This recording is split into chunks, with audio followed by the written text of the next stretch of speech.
emergency power only. Power restored. All primary systems online.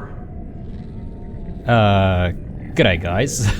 Blue here. Welcome back to Subnautica. I just got that message as soon as I loaded the game here, so I have no idea what that's about. Something about the power not being online? Oh. What? Hang on a sec. We've got 0 out of 75 power there at the very top of the HUD. That's right, that's right. So we're using the solar panel, and I guess we're going to have to wait until the sun comes back out before we can power the base again. So I guess that's a good argument to get our bioreactor at some point, but yeah, I don't know if I'll get that very, very soon. We do have some other goals to try and achieve here, so let me just climb into the escape pod. At least the escape pod will have a bit of power, I assume. I mean, we can breathe in here, which is good. But yeah, I mean, well, there goes my intro, because I was going to talk about stuff. I was just going to say how stressful of a day it's been at work, and all I wanted to do was sort of just come back to Subnautica. But arguably, a bit of a, I guess it's one stress to another, right? Albeit, this is a much more pleasant kind of stress. But yeah, anyway, sorry, bit of a tangent there. Next, what we are going to do is try and get that vehicle bay. So I was sort of thinking about that between episodes, and yeah, this is what we need to get before we can then move on to get to the Seamoth. So let's try and work on that and see if we can get there. I think we've got stuff tagged already, so yeah, okay, so we need to work on the power cell first, if I'm not mistaken, because we're going to need that for the vehicle bay. Right, so a couple of batteries and the silicon rubber. Can't remember if we've got silicon rubber. We do. Let me just grab it, and we can work on finding the ingredients for the 2 batteries that we need. Seek fluid intake. Oh, okay. And I guess we need to drink something. So we'll work on that as well. Hopefully we'll be able to do everything efficiently. But yes, what a day. I'm glad that I'm playing Subnautica again. Calorie intake recommended. I've got a nice glass of Lagavulin here just to lighten things up even more. Shout out to any Lagavulin enjoyers out there.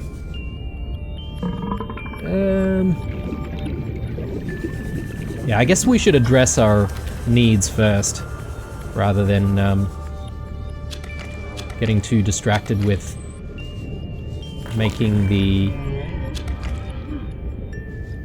batteries. Let's grab that.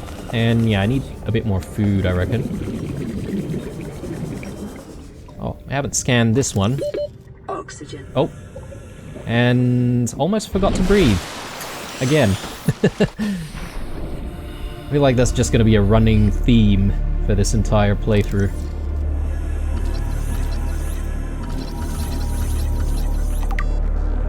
Hoopfish.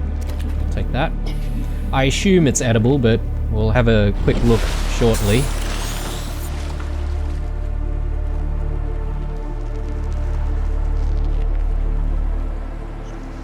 I thought we saw the hoopfish before. Okay, I guess we saw the whole fish. Hoopfish.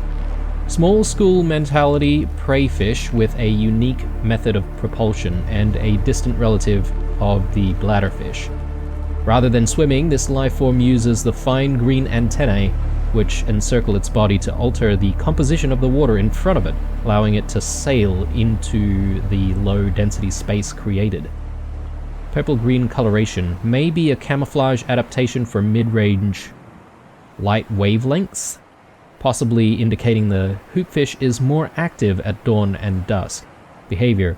While schools of hoopfish will form periodically and evade predators en masse. This behavior is more social than it is defensive, and lone hoopfish are often found hunting for food and displaying generally curious behavior. Assessment edible. Just as well, because we need breakfast. So let's go ahead and work on that. And yeah, so if we want to get more batteries, I think we're going to work on finding some more copper, which I don't think is going to be too much of an issue, but we do need to find some more of those sandstone chunks, I guess. So I do need the scanner room to be powered. The sun is coming up, so here's hoping that we'll be able to use it very shortly. Let's get water made first, and yeah, we'll be off. Fluid intake immediately.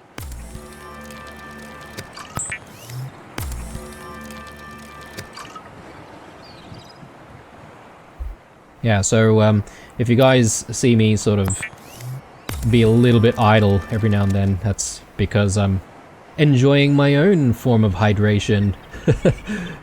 Let's see. Vital signs stabilizing. Yeah, okay, I don't really have enough food in me, so we should keep working on getting more food. Haven't scanned this guy. Rabbit ray. A herbivorous aquatic life form, rabbit rays appear to live serene and solitary lives with few predators, a natural sense of curiosity, and awesomely poisonous flesh. Twin orange appendages mounted on the head sense vibration in the water. Undulating wings, markedly similar methods of transportation to that of Earth rays. Zero genetic resemblance detected, suggesting these two species independently developed similar solutions to their environmental circumstances. Earth rays? What on earth are Earth rays? Evidence indicates its large side-facing eyes are relatively recent adaptations. It is likely these are related ray species in other, or there are related ray species in other environmental biomes on the planet. Inedible, but harmless. Okay, let's have a breather.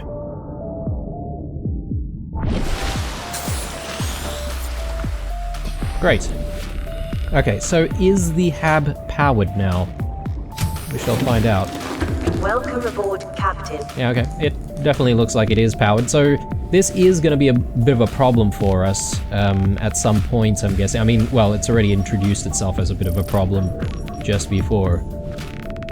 So yeah, I guess if we do have a permanent base at some point, we're going to think about a different light source. I'm guessing also the deeper we have the base set up, the more likely we're going to need some alternative power source to solar panels. So yeah, we've got a few going on in that direction. I don't know if there's really going to be any more. I guess the scanner room does take a while to detect things, even with the upgrade already made. Because if I remember correctly, the last time we did this, when we left it for a while, it did start picking up even more. But yeah, I guess in that general direction, we probably do want to just see if we can use a camera to try and get close. I don't know where camera 1 is. Okay. It's somewhere.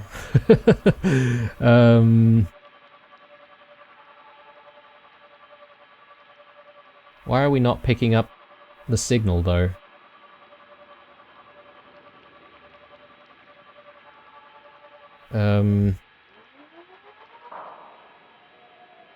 Yeah, that's strange. We are picking things up, though. Am I not facing the right way? Ah, yeah, okay, so it's right below us, that's why. My bad. Okay, so let's go in that direction. My guess is there's probably some kind of a cave system below us that we need to try and work towards.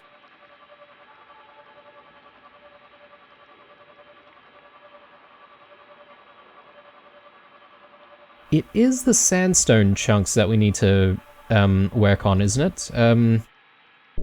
Actually, let me just double check on that, because I don't want to be wasting time. Geological data. Limestone, titanium, and copper. Oh, okay, and the sandstone gives us lead, silver, and gold. Yep, okay, so it should be limestone that we're working on. Limestone shouldn't really be a problem, because I've seen plenty of limestone around. But I'll get that scanning anyway, just in case we need a little bit of help. But I might actually just venture out myself without the camera.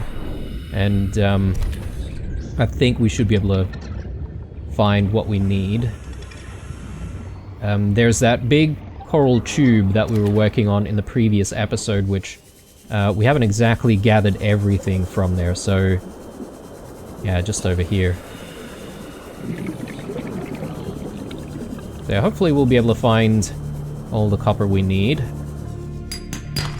relatively shortly.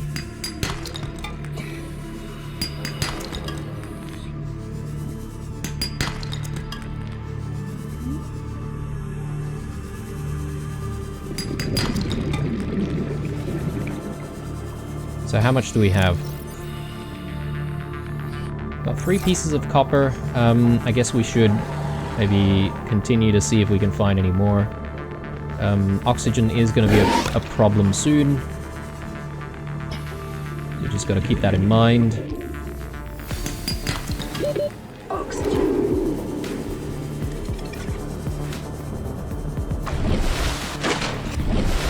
And just double checking once more on what we need for batteries. Oh, it's just the 1 copper ore that we need for it, so we should be able to make the 2 batteries right away. So let's go ahead and do that.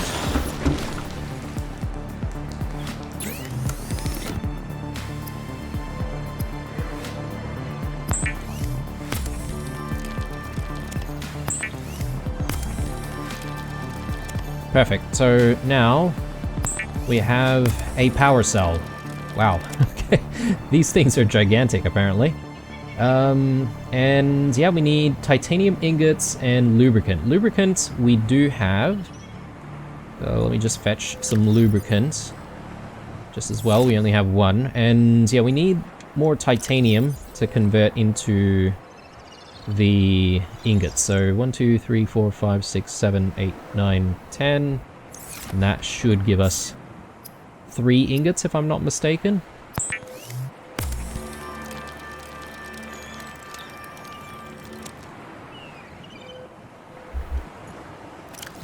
Calorie intake recommended. Okay, it's just the 1 ingot. I guess it I think I saw something saying that it's like 3 ingots or something in the blueprints. Or maybe I'm mistaken. I thought it was like 3. But anyway, regardless of that, we have what we need. So we should be able to make the mobile vehicle bay. So let's go ahead and do that. We do need to eat some food though. So let's prepare some.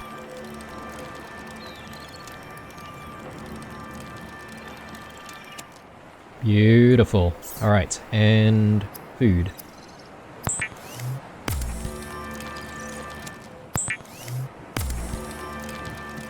I guess we can have a bit more water as well while we're at it. Great.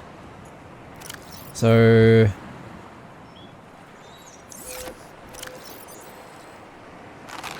vital signs stabilizing. Perfect. There's a radio again. Aurora, we're approaching the planet now. We have a landing site for you that's... well, it's better than the alternatives. We've sent you the coordinates. It'll take us a couple of days to align our orbit. Should be able to establish direct contact with you during that time. Then we're coming in to get you. Cross your fingers, the weather holds. And don't leave us waiting. Sunbeam out. So 39... I guess, I mean, that's 39 minutes in-game, but 39 hours, based on what he said, I guess. It takes them a day and a half or something. Release vehicle bay. Okay.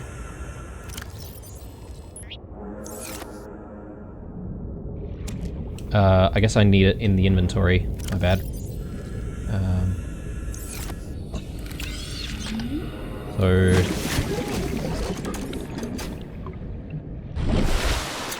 Okay.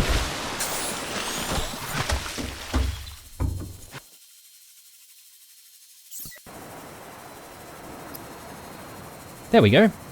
A sea moth. So we need a whole bunch more stuff. Let's actually pin that, and... Can I unpin from here? I guess not. I'll need to sort of... tidy a few things up here. So let's just unpin everything, and I'm just gonna pin the sea moth from here. And yeah, we need to get somewhere within 38 hours. Oh, there it is. Sunbeam landing site. All the way over there. Okay. I mean, worst case scenario, we just go there with the Sea Glide, but I mean, since the sea moth is available to us, we should try and work towards it. Unfortunately, pinning it is not really helping us because it's sitting right behind the countdown timer there, which is a bit frustrating. We need another power cell. We need some glass, more lubricant, and more titanium. Okay, so I think titanium is probably something that we can work on immediately. Let's just go for that. The glass I think we can also make, so it shouldn't really be too much of a problem. Lubricants, I think we need to fetch. 1, 2, 3, 4, 5, 6, 7. Okay, we'll probably need a little bit more then. There should be some wrecks and stuff that we can hopefully gather up, or alternatively we can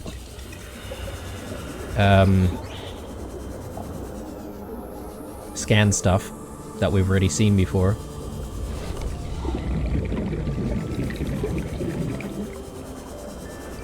Oh, and we need some this stuff here. Creepvine seeds. Apparently we can scan them, so I'm keen on doing that, but we'll do that a little later, I reckon. Not while we're busy looking for stuff.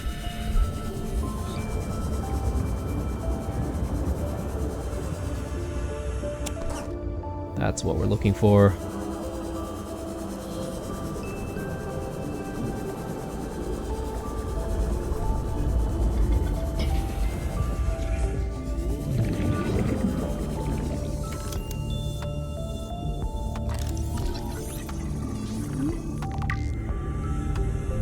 Oh, inventory full. Oh, right. My bad. Northwest. I'll try and remember to come back there for more titanium.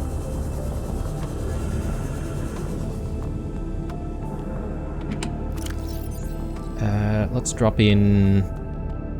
I don't know, I'm beginning to think that the air pump and the pipes are getting in the way of stuff. It could be the creepvine clusters that are clogging up the space. So maybe I do want to just make some lubricant to get rid of those. And we may as well make the titanium that we need. And also the glass.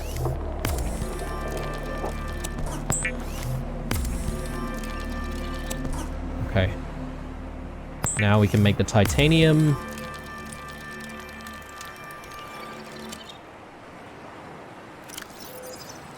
Perfect. We've got a little bit more space to work with. A tiny bit of copper ore, but I definitely need more. So let's just double check on how we're doing here. So lead isn't a problem, we just need to pick it up. The power cells. So yeah, let's check on our scanner room and see if it's telling us where to go. Oh, I mean, it's Captain. everywhere, right? Maybe I don't really need the scanner room after all. Our batteries are kind of fully charged here, so maybe it's not a bad idea to just start throwing the batteries into our different devices and just maybe recharge all of the other stuff. So let's go with that, and let's go with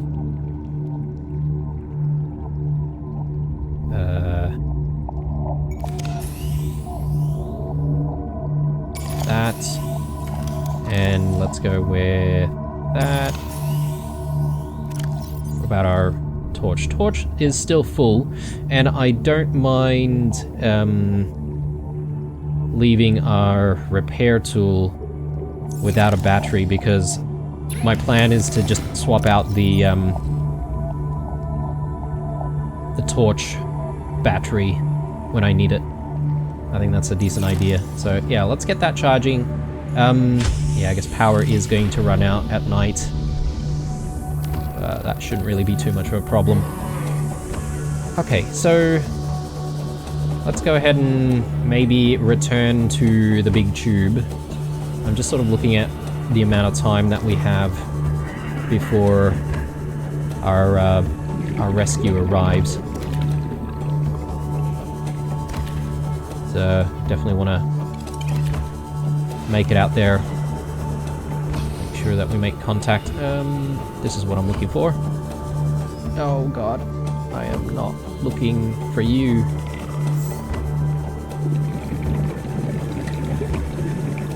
Ooh, tempting to pick that up, but we don't need more titanium just yet. So we'll grab some O2.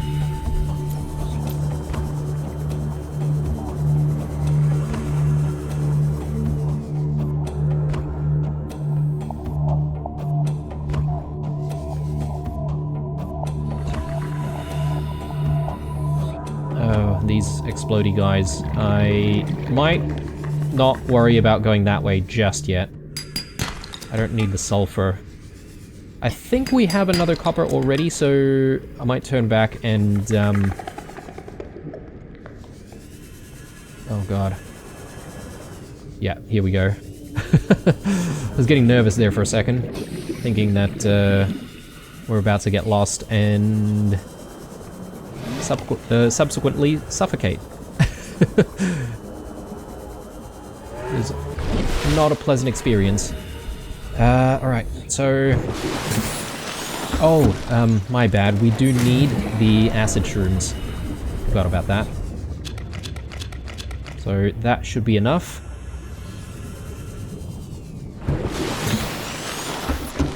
Okay, let's do this.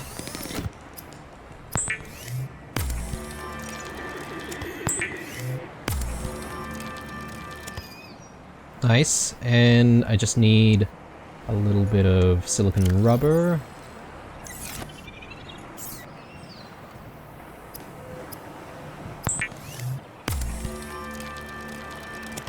Perfect.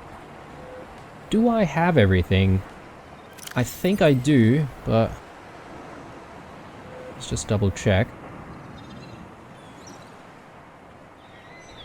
Oh yes, we need the lead. That's right. Which... I'm pretty sure I had the lead somewhere. Hang on, let me just dump the... Oh, hang on, do I need the lubricant? I think I might need the lubricant, don't I?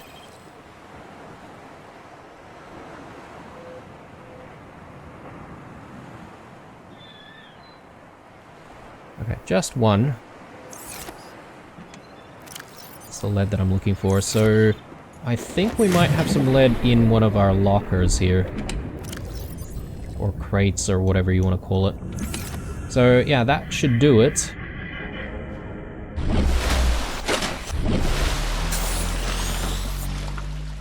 Power restored. All primary systems online. The Seamoth is a fast, safe mode of transport, but remember that swimming is good for your glutes and endorphin levels. Glutes and endorphin levels. Okay. I mean, I don't really care about my glutes right now. I just want to, like, live. That's my real focus in life. I mean, look at this thing, man. How awesome is this? We've got a proper, like, submarine to work with now. And I'm sort of curious to see if this thing will be, like, giving us at least oxygen or something like that. Yeah, Welcome okay. aboard, Captain. That's good. That's good. Because this is going to enable us really to sort of like go in and out of different places without having to actually surface for air. So I'm really happy about that.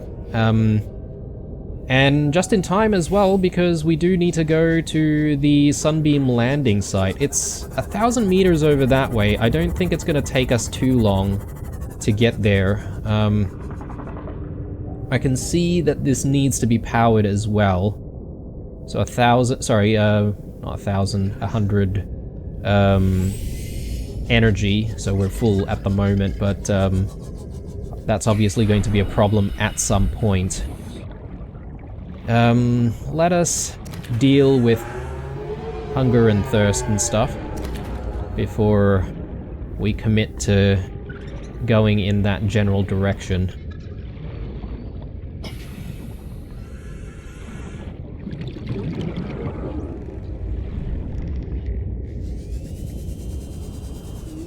Oh, and I wonder if the Seamoth is going to let us explore that big cave that we saw. That'd be really good if we could do that.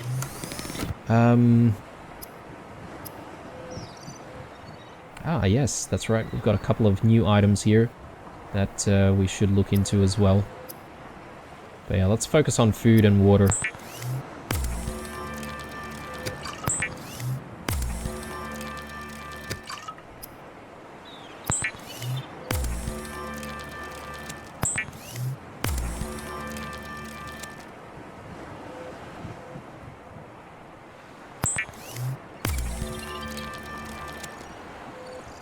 Alright, let's, yeah, have some breakfast again, and yeah, 100 water, finally. So we should be able to keep going for a while. Arguably, if we're making a long journey to the landing site there, I feel like that's probably the furthest away that we've been from our life pod. Maybe it might be a good idea to, you know, pack a lunch or something, you know? So maybe we do want to use some salt and preserve some fish. But I think it might be a little early days here, so what I want to do is go back to Life Pod 17. And yeah, we'll take the Seamoth with us. I almost said Sea Glide. But we'll take the Seamoth with us, and I want to see if we can just check out the cave that we saw. Oh, that's right. One thing that I do want to check is, I think I read something about there being storage in the Seamoth.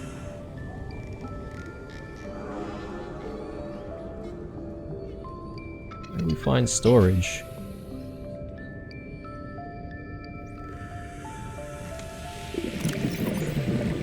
Upgrades module.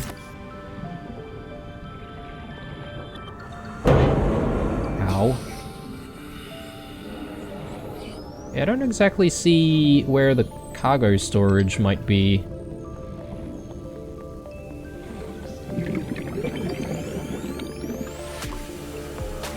Oh, this is where the power cell is.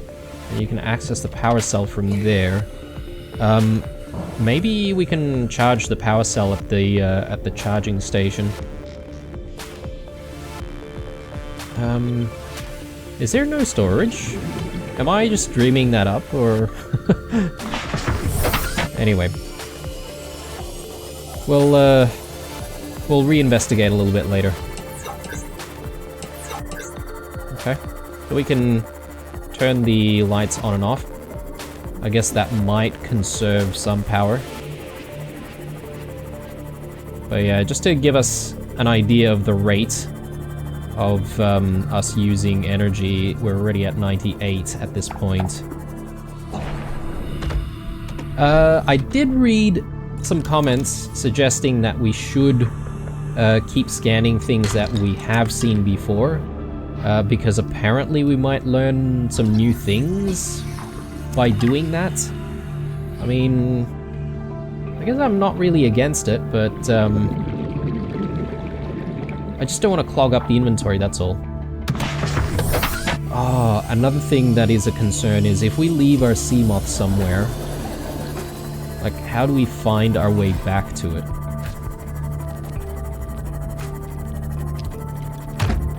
Okay, so this is Life Pod 17. Here's the big cave. We're at 23 minutes, well, 23 hours, I guess. Ooh, okay, this is very, very dark.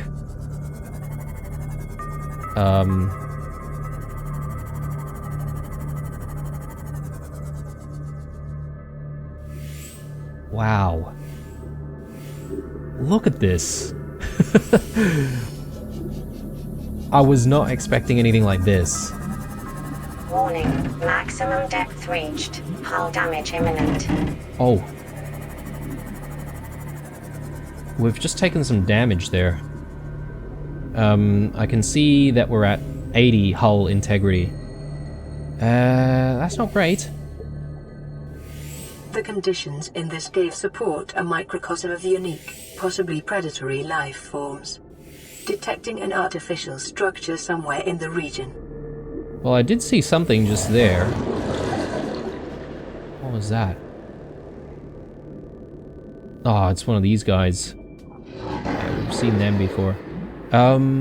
If I get out... 100 meters. Oxygen efficiency decreased. Okay. Yeah, finding the Seamoth is going to be an issue if I explore. And, yeah, I am worried about...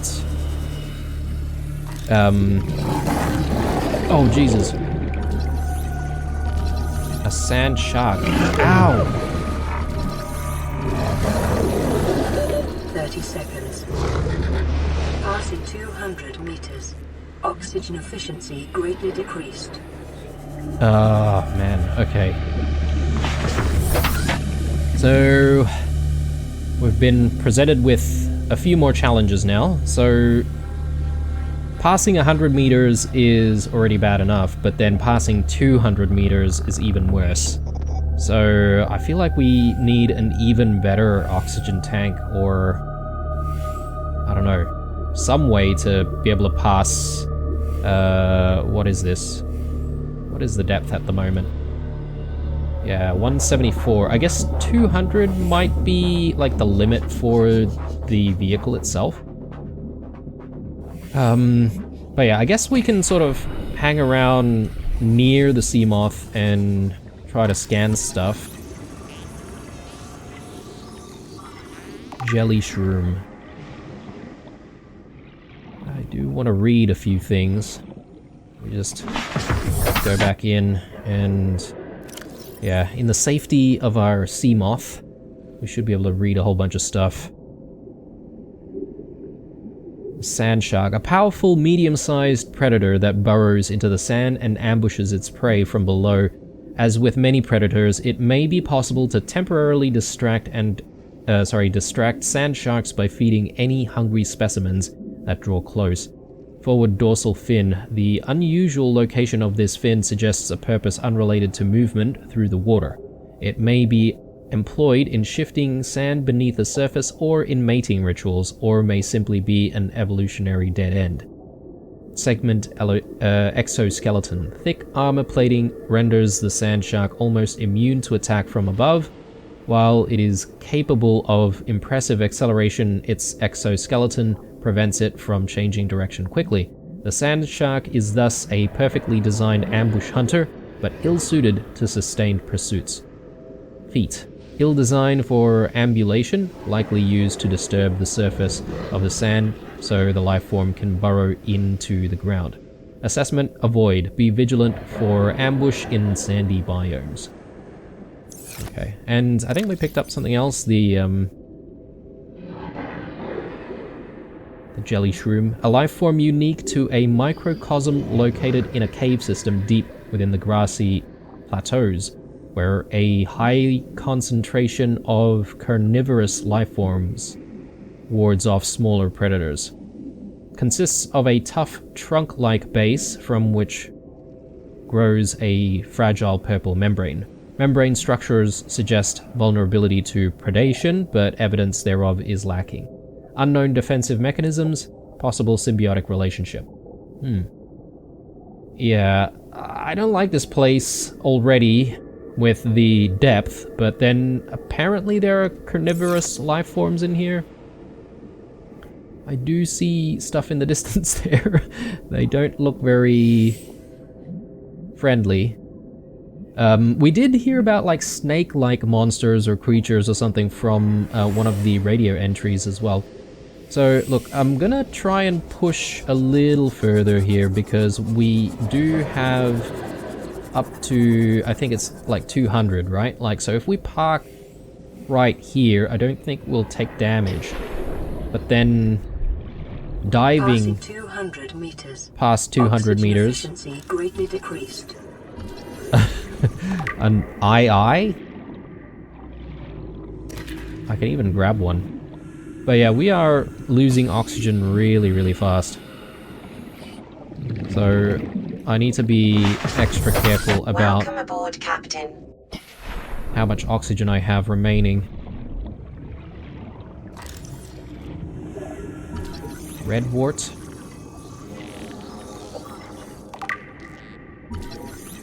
Regress shell. And shale chunks. I don't think we've seen shale chunks before. 30 seconds. Yeah, there is actually an icon for the sea moth. If we get far away from it. That's really good to know, because I feel like I will definitely be getting lost constantly, and having an icon to return us to safety is, yeah, going to be super important for me. Shale outcrops. This sedimentary rock is formed from flakes of clay minerals, inside of which rare materials such as lithium can be found. Geological conditions on this planet mean it tends to be found in deeper biomes. So gold, lithium, and diamond. Okay. But we've seen gold and... Oh yeah, we've seen gold before, but not lithium and diamond. Yeah, okay. And... an extreme evolutionary adaptation where 90% of the life form's body mass is dedicated to the ocular cavity. Oversized eyeball. Deep set rings in the lens suggest specialization for identifying its predators in low light environments, long before they come into attack range. Underdeveloped fins. Incapable of fast movement, this species is vulnerable to agile predators at close range. Shark species may have evolved hunting techniques to close on the eye unseen from above, below, or behind. This organism and the common peeper share a common evolutionary ancestor. While the eye has sacrificed maneuverability, it shares and enhances its cousin's powerful eyesight. The ancestral alpha peeper may have been one of the first life forms on 4546b to develop eyesight many millions of years ago. Very cool. I think we haven't read some of the plant life, but it's okay. I'm keen on just quickly breaking this open and seeing if we can find anything else. Yeah, there's this stuff here. I am sort of a bit scared of these snake-looking things. Signal location uploaded to PDA. Integrating new PDA data. Environment log? Integrating new PDA data. Oh, okay. Sorry, I'm gonna need to take a swig after that. Alright. Oh, okay. So this comes under that interesting section, the Dagazi survivors. Environment log. User Paul Torgal requested cross-referencing of local environment scans with ideal habitat construction conditions, displaying results. Large subterranean cavern with multiple entrances. Conditions support a unique microcosm of predatory lifeforms. I'm guessing that's where we are. Minor structural instability in cave walls. Extensive resource deposits. Averaging environment safety rating C. Optimal habitat site safety rating B. Site 7 has been selected as the optimal habitat construction site for the following reasons. Close proximity to one of the cave entrances in case of emergency, medium distance from predatory organisms, stable foundations on which to build, and ready access to materials. A signal tracking the site has been created. A signal tracking the site?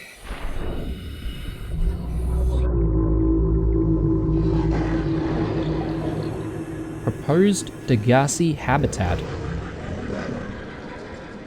In 700 meters over that way. Are we saying that we're not the first people to land on this planet? So, I mean, finding that stuff down there would suggest that obviously someone's been here before us. Greatly decreased. But I was sort of thinking, was this the survivor of Life Pod 17? I'm just trying to see if there's anything that we can take here. Is that a battery? 30 seconds. As I would gladly take a spare battery. Oh. Oxygen. Okay. Yeah, our oxygen runs out way too quickly. Is there anything closer to us that we can try to check out? Because, perhaps maybe that's a safer thing to do. Lithium. I think we've never picked up lithium before.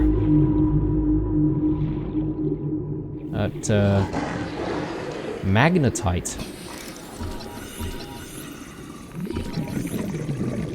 30 seconds. That up.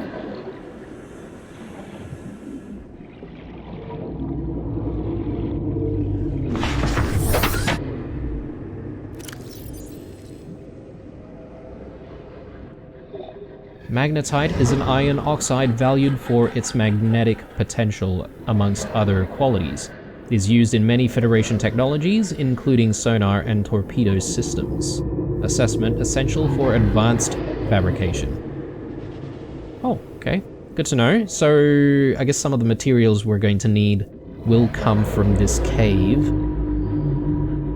Then there's some of the plant life that we've seen. A common plant, adaptable to many different environments, the redwort is a staple part of the diet of many smaller herbivores. And then the regress shell, this specimen is composed of a complex series of regressing rings connected by tendrils. Okay, cool. Passing 200 meters. Oxygen efficiency greatly decreased. Let's just continue to look around. Remember that materials you gather are the property of the All-Terra Corporation. You will be liable to reimburse the full market price. Your current bill stands at 3 million credits.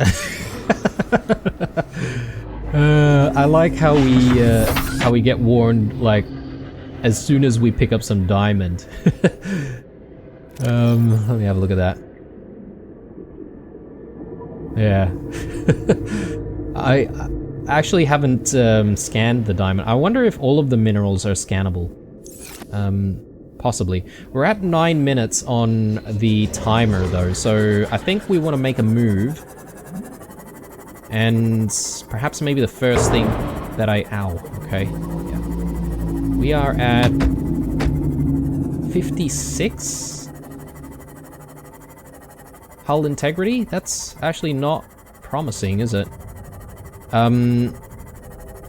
Perhaps maybe we can repair this. Will the repair tool be sufficient for that, though? Or I wonder if we're gonna need to make something else to do that.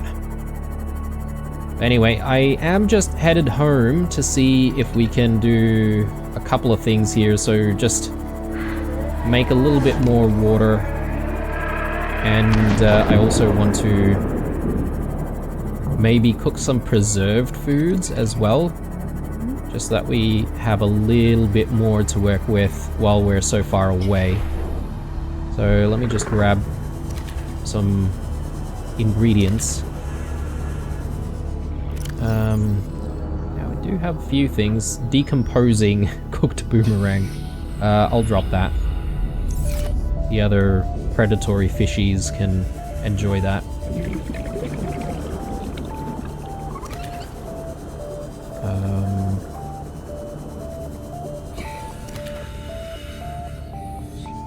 Grab that. Grab you. Oh, I missed that one. But I think that's something that we've not seen before, so interesting to check that out. Oh, and I've just noticed, but the radio's beeping again.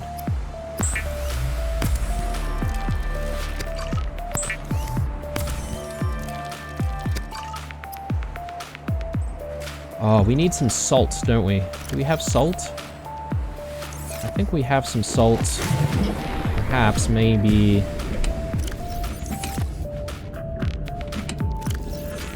Yeah. I'm just gonna see if we can preserve some of it.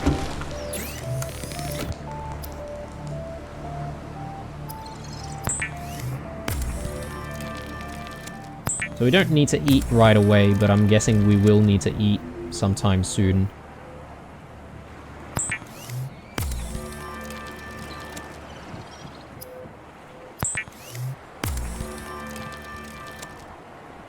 Okay, so let me also just switch to that. We'll quickly chuck the battery out for that one, and I'll drop the battery in here, and yeah, let's see if we can repair this thing.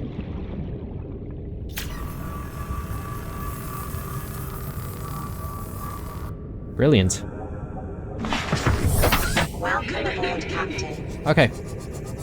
We're about to make this very long journey, so let's do it. I think we're fully prepared. Let me just drink a little bit of water. I mean, that's not really max though, so it is a bit of a worry. But I'm hoping that if we do need to drink some more water, we'll have enough time to make it back to the life pod. I guess the life pod really is the only place for us at the moment to be able to cook anything and convert things to water.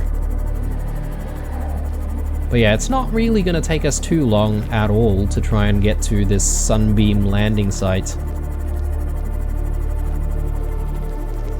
I think this is the furthest we've been from our starting position. There is some stuff down there. I guess I'll worry about that a little bit later. Yeah, we're getting all sorts of messages on the radio coming through. Look at that. That is so deep. Oh yes, forgot about unpinning stuff that we don't need anymore. Detecting massive energy signature in the region. Cannot identify. What?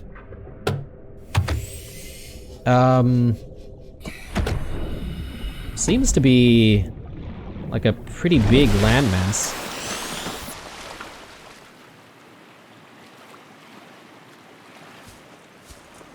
What on earth? I mean, we've made it. What the hell was that?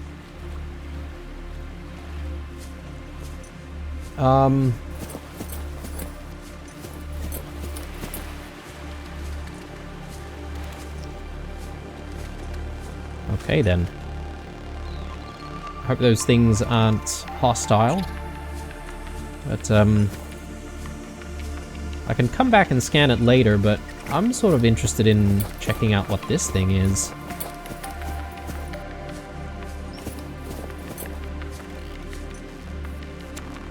What is that?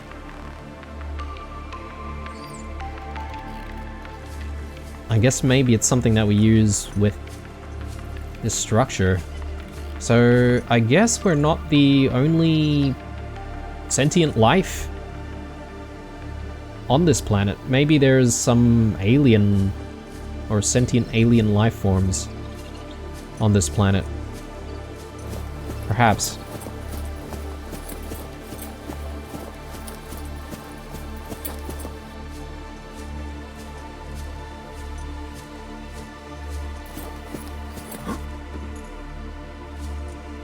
Huh.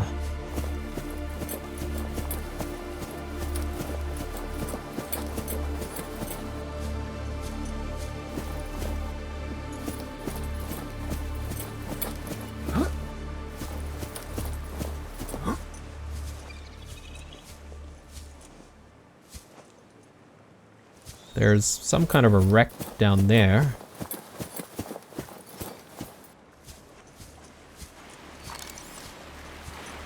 Cyclops engine fragment. Oh my god. Another submarine. Oh, we've got to check that out. I'll have a look in a moment, but I'm just really curious about what's going on this, like, island.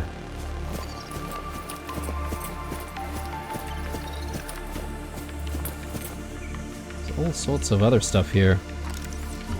Bulbo tree? Okay. What? Oh, this is the sky ray that we sort of read about before. Okay, so they do exist. In this game, anyway.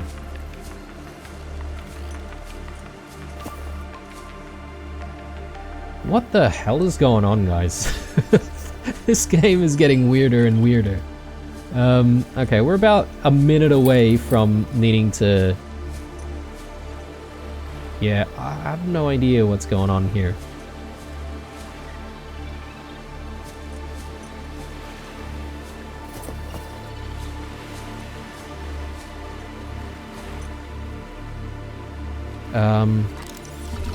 Purple tablet fragment.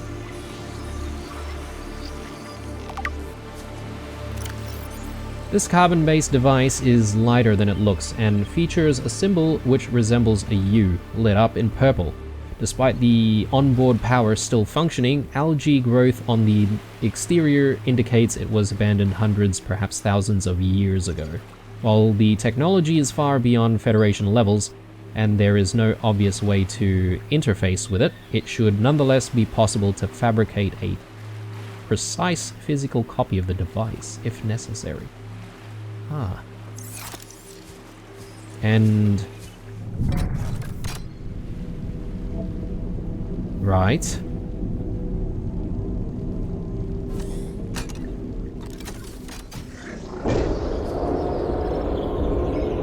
Okay.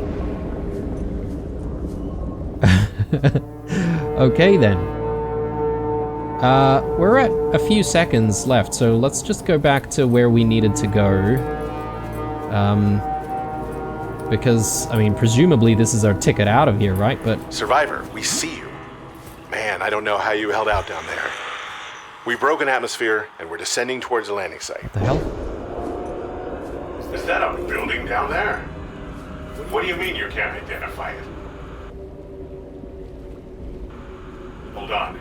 No turning back now. Positions, everyone. Touching down. Is that... 10, 9, 8. Is that a cannon? It's coming from the building? Change course. Set thrusters to full.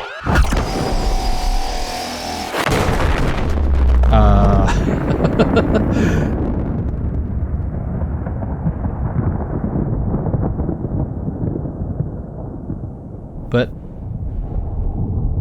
I mean,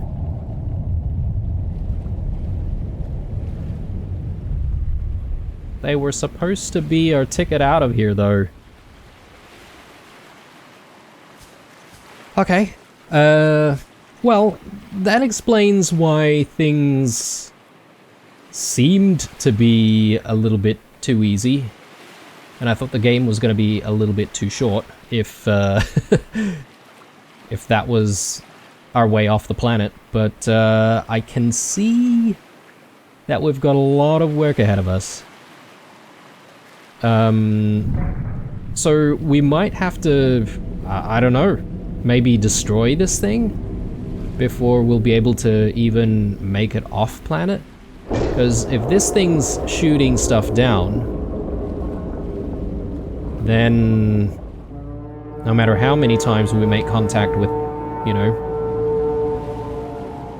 any ships that pass by, we probably won't be able to leave. So yeah, that's a problem.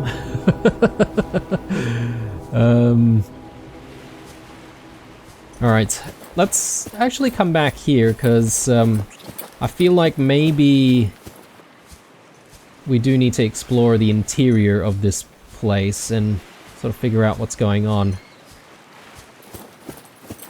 Some kind of alien technology, but I don't really know why it's hostile. Actually, we picked up heaps of stuff, so I just want to quickly have a look at more of that before we continue. Yeah, particularly the Cyclops here. The Cyclops is the most popular and reliable deep-sea submersible in the galaxy. By comparison to the competition, it can be crewed by just one pilot, hence the name.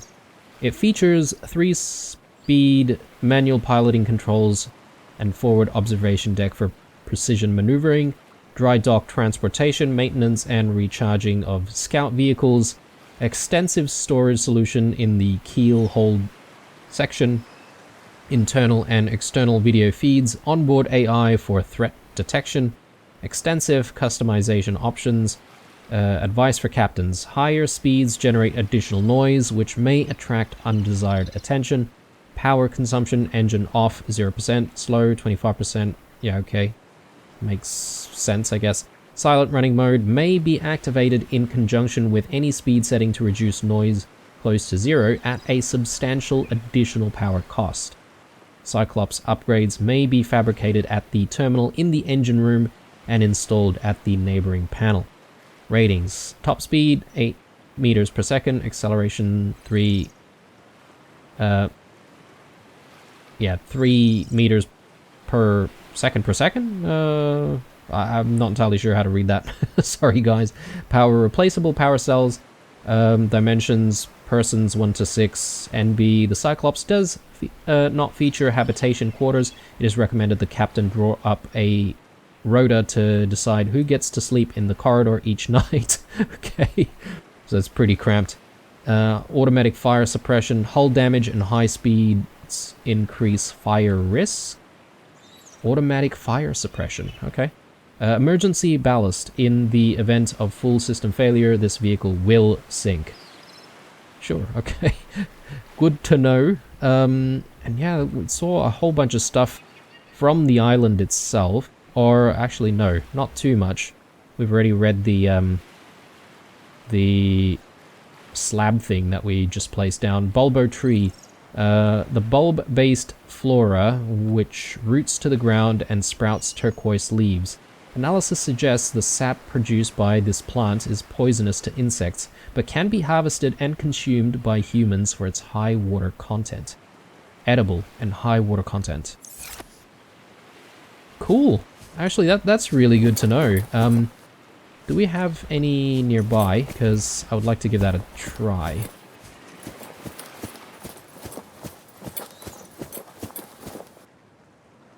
Did that just... I think it just lit up, didn't it? There must be some automated thing powering this structure. harvested. So I guess if we grab our knife, maybe? Yeah, I guess we can replace the hab builder for now. Yeah, okay. Consume. Yeah, there we go. So we get a little bit more water from that. So that's good to know. We maybe don't need to waste eating any of our preserved stuff. Decomposing cooked deadeye. Yeah, let's drop that. Cured peeper. Sure, I'll have one of those. Alright, well, this is interesting. I was not expecting this development. Disappointed that we're not getting off-world anytime soon, but I am happy that the game is still continuing on, because I thought if we left immediately, then that'll be a little bit too short. We can scan this thing, apparently. But in terms of this episode, I think we might call it here. When we jump into the next one, I think we're going to be exploring this place quite heavily. I'm not entirely sure what to expect, but I'm sure we'll find heaps of stuff in there. So that'll be in the next one, and hopefully we'll perhaps learn some new technologies that we can implement for survival. I don't know how we're going to get off planet, considering what's happened, but I guess time will tell. Thanks for watching, guys, as we observe the... do we want to call it the moon? I mean, that's the moon over there as well. This other very, very close satellite. Is it a satellite? I guess it counts as a satellite, right? Anyway, I'm digressing here. Hope you enjoyed this episode, guys. Drop me a like if you did. Otherwise, stay true, and I'll see you guys in the next one.